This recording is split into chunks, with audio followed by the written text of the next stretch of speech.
जय बोलिए त्रिकालवर्ती त्रैलोक पूज्य विश्वाराध्य पंच परमेष्टि भगवान की, अनंता अनंत सिद्ध परमेष्टि भगवान की, वर्तमान जिन शासन नायक श्री वर्धमान महावीर भगवान की, परम पूज्य आचार्य भगवान श्री समंतभद्र स्वामी मुनि महाराज की, परम पूज्य सिद्धांत चक्रवर्ती आचार्य गुरुदेव श्री विद्यानंद जी मुनि महाराज की, विश्व कल्याणकारक अहिंसा प्रधान श्रीमद विश्व धर्म की, जैनम जयतु शासनम विश्व कल्याणकारकम। धर्म स्नेही सत श्रद्धालु, यहाँ पर उपस्थित आप सभी भव्य वर पुंडरीक पुण्यात्मा महानुभाव, आचार्य भगवान समंतभद्र स्वामी विद्वारा विरचित रत्न कंडक श्रावकाचार्य की वाचना चल रही है। इस वाचना में अभी जो व्याख्यान चल रहा है श्लोक नंबर 64 का चल रहा है, जिसमें 5 अनुभूतों में प्रसिद्ध महानुभावों के संबंध में देख रहे हैं।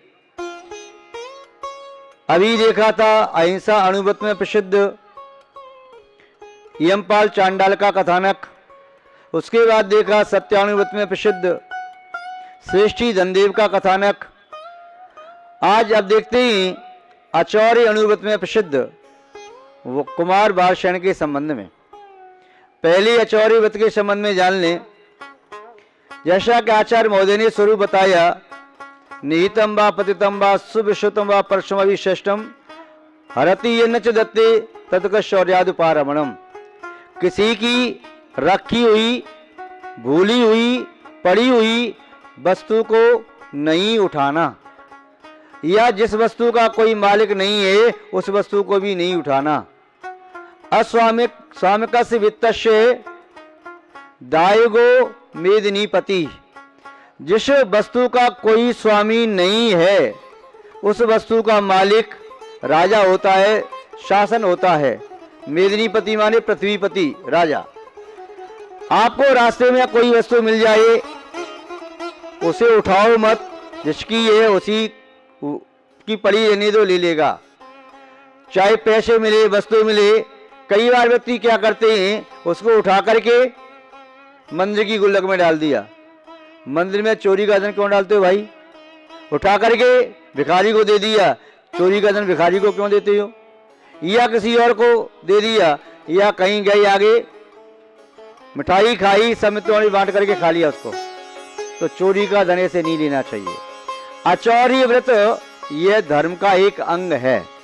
चाहे किसी का कितने का भी धन पड़ा हो, परवस्तु लोष्टवत, मिट्टी के डेले की तरह से। नीतिकारों ने लिखा है, मातृवत परदारेषु परद्रव्येषु लोष्टवत।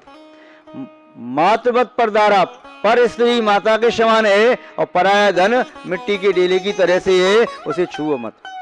आचार्यों ने लिखा है, समंतभद्र स्वामी ने, आचार्य शकल कीर्ति महाराज ने, कि पराया धन काले नाग की तरह से है। काले नाग के पास चले गए तो उसका फुंकार भी मार दी तो विष चढ़ जाएगा। पराया धन देखते अंगार की तरह से है। देखते अंगार के व्यक्ति पास में नहीं जाता, दूर से निकल जाता है। ऐसे किसी की वस्तु पड़ी है उसे लेना नहीं। चोरी का धन खरीदना नहीं। अल्प वस्तु में दे रहा है तो नहीं लेना। चोरी का धन चोरी का है। और वर्तमान काल में तो ऐसे प्रकरण सुनने में आते हैं, किसी व्यक्ति ने यदि फ्री की वस्तु ले ली तो क्या होगा? वह फ्री की वस्तु आपने ले ली, वह चोरी की थी, और पुलिस आई आपके पास, सबूत मिल गया कि ये चोरी की वस्तु तुम्हारे पास मिली है, थाने बंद कर देगी, पिटाई लगाएगी। आप भले ही कहते रहो मैंने चोरी नहीं की, प्रमाण आपके पास मिल गया। रास्ते में ट्रेन में बैठ करके कोई व्यक्ति आपको नाश्ता कराता है, और नाश्ता में वह क्लोरोफॉर्म सुंघा दे, उसमें क्या पड़ा हुआ है, नशा की वस्तु पड़ी है, और खाते बेहोश हो गई, आपका सूटकेस बैग उठा के चलता बना। इसलिए जीवन में ये न सोचो मुझे फ्री का मिले, कम मूल्य में वस्तु मिले, जो उचित मूल्य में खरीद के वस्तु का उपयोग करो। चोरी का भाव मन में मत लाओ, लोभ की भावना मन में मत रखो। महानुभाव, आचार्य व्रत का पालन करने वाला व्यक्ति वे जीवन में सब जगह आदर प्राप्त करता है। आचार्य व्रत का पालन करने वाले व्यक्ति का पूरा संसार विश्वास करता है यह एक पैसे की भी चोरी नहीं करेगा। आचार्य व्रत का पालन करने वाला व्यक्ति लोक में भगवान की तरह से पूज्य होता है। लोग कहते इसके पास कुछ भी रख दो, जोगी तो ले लो, इसके पास वस्तु सुरक्षित रहेगी। यदि कहीं वस्तु गुम गई, नष्ट भी हो गई तो अपने पास से देगा, किंतु ये हमारी वस्तु को हड़पने की कोशिश नहीं करेगा।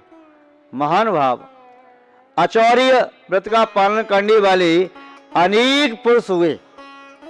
इस भारतीय संस्कृति में इतिहास उठा करके देखें तो लगेगा कि आचार्य व्रत का पालन करने वाले कितने महापुरुष हुए, जिन्होंने चोरी की, उन्होंने कैसे कैसे दंड प्राप्त किए। अंजन चोर चोरी में प्रसिद्ध हुआ, और भी चोर प्रसिद्ध हुए, विद्युचर चोर आदि, किंतु बाद में चोरी का परित्याग करके उन्होंने अपना हित भी किया। चोरी का त्याग किए बिना व्यक्ति न तो स्वजनों में विश्वास पात्र बनता है, न परिजन में। जो चोरी करने वाला है उसकी माँ उसका विश्वास नहीं करती, पिता विश्वास नहीं करता, भाई विश्वास नहीं करते, पत्नी विश्वास नहीं करती, बेटे विश्वास नहीं करते। इनका कोई भरोसा नहीं है, चोरी करके ले गए होंगे। चोरी करने वाले का विश्वास कोई नहीं करता। चोरी करने वाले को सभी निंद दृष्टि से देखते हैं, और चोरी करने वाले को खूब पिटाई लगती है, पुलिस पकड़ती है तो, और परभव में चोरी करने वाले को नरक आदि दुर्गति की प्राप्ति होती है। चोरी करने वाला परभव में दूसरे के धन को चुकाता है, गधा बन के या अन्य पशु बन के वह चुकाता है, या उसके यहाँ नौकरी करेगा, बंधुआ मजदूर बनेगा, जिंदगी भर गुलामी करता रहेगा, धन चुकाएगा। इसीलिए दूसरे के एक कण को भी, पैसे को भी स्वीकार मत करो। जो तुम्हारे भाग्य का ईमानदारी से प्राप्त करो। तुम चोरी करते हो, टैक्स की चोरी करते या अन्य प्रकार से चोरी करते हो, तो चोरी मत करो। तुम्हारा विश्वास ऐसा बन गया है कि चोरी करके मैं ज्यादा धन कमा लूंगा, मेरा पेट भर जाएगा। अरे सोचो, जिस पाप से तुम्हारा पेट भर रहा है तो पुण्य से पेट नहीं भरेगा। आचार्य व्रत का पालन करके क्या तुम भूखे रह जाओगे? नहीं रहोगे। ईमानदारी से चलो, तुम्हारे जीवन में कभी कमी नहीं आएगी, और बेईमानी से चलोगे तो कभी पूर्ति कर नहीं पाओगे, हमेशा कमी रहेगी ही रहेगी। ईमानदारी का साथ स्वर्ग के देवता भी देते हैं, और बेईमानों का साथ घर के लोग भी नहीं देते हैं। इसलिए यहाँ पर आचार्य व्रत में प्रसिद्ध राजकुमार बालशरण के संबंध में बताते हैं। आचार्य महोदय ने बालशरण के संबंध में यहाँ वृतांत लिखा है। भगवान महावीर स्वामी का जब शासन चल रहा था, आज से लगभग 2600 वर्ष पहले की बात है। मगध देश में राजगिरी नाम की नगरी है, जो मगध देश बिहार प्रांत में आता है। वहां राजगिरी नाम की नगरी थी, राजधानी थी। वहां पर राजा शैणिक राज करते थे। शैणिक राजा बौद्ध धर्म को मानने वाले थे, बौद्ध धर्म के अनुयायी थे। बाद में उन्होंने जैन धर्म को स्वीकार किया। चेलना महाराज चेटक की पुत्री थी, जिन धर्म को मानने वाली थी। महाराज शैणिक चेलना के साथ विवाह संपन्न करके पुनः बौद्ध धर्म को मानने लगे। छल से विवाह किया। अभय कुमार को भेजा था, अभय कुमार ने अपने पिता की शादी कराई चेलना के साथ। महाराज शैणिक जब राज्य का संचालन कर रहे थे, जैनत्व को प्राप्त कर लिया। पूर्व में तो उन्होंने जैन मुनि पर उत्सर्ग भी किया था, यशोधर मुनि पर सर्प डाला था, इससे उन्होंने नरक आयु का बंद कर लिया। बाद में चेलना के द्वारा समझाए जाने पर जैन धर्म को स्वीकार किया। मुनि महाराज ने आशीर्वाद दिया तो सम्मति को प्राप्त किया। भगवान महावीर स्वामी के संरक्षण में गए और लगभग 60,000 जिज्ञासा उन्होंने पूछी। उनके माध्यम से शास्त्र बने आज हमारे पास है। महानुभाव राजा शैणिक की रानी चेलना के अलावा और भी रानियां थीं, पर राजा शैणिक की रानी चेलना से उन्हें वार्षण आदि मेघ कुमार, अभय कुमार, बल बाहल आदि पुत्रों की प्राप्ति हुई। वार्षण बाल्यावस्था से ही बड़े धार्मिक थे। संसार के प्रति उनमें कोई रुचि नहीं थी, फिर भी माता पिता का मोह होता है, कहीं बेटा साधु न बन जाए, दीक्षा न ले ले, तो जल्दी से शादी कर देते। उनकी भी शादी हो गई, एक नहीं कई शादी कर दी, 32 शादियां। किंतु उनका मन धर्म के प्रति आज भी उतना ही संलग्न रहा, धर्म से डिगा नहीं। अष्टमी और चौदस के दिन कुमार वारसेन अपनी महलों को छोड़कर सुनसान स्थान पर शमशान घाट के पास वहां जाकर के वह वस्त्र निकाल करके एकांत में खड़े होकर के सामय करते थे, ध्यान लगाते थे, अपनी आत्मा का ध्यान लगा रहे हैं, चिंतन चल रहा है। यह उनका नित्य का कर्म था। सभी लोग जानते थे कि कुमार वारसेन संसार शरीर भोगों से विरक्त हैं और धर्म ध्यान में संलग्न है। एक समय क्या हुआ, कोई चोर किसी रानी का हार चुरा करके दौड़ रहा था। सैनिकों ने पीछा किया, चोर भागता जा रहा है, भागता जा रहा है, लेकिन सैनिक भी पीछे भाग रहे हैं। चोर ने देखा अब मेरे बचने का कोई उपाय नहीं है, यह हार की चमक इतनी है, यह छुप नहीं रही वस्त्रों में, अब क्या करूं। वह एकांत की ओर दौड़ा, शमशान की ओर दौड़ता चला गया। वहां देखा कोई व्यक्ति खड़ा हुआ है, उस व्यक्ति के पास हार को फेंक दिया और स्वयं झाड़ियों में छुप गया। सैनिकों ने देखा, लगता ये चोर यही है, देखो हार इसके पास है, अब ये ध्यान लगाने का नाटक कर रहा है, वस्त्र उतार के यहां खड़ा हो गया। सैनिकों ने पकड़ लिया कुमार वारसेन को और बंदी बना करके महाराज सैनिक के सामने ले गए। महाराज सैनिक से कहा, राजन,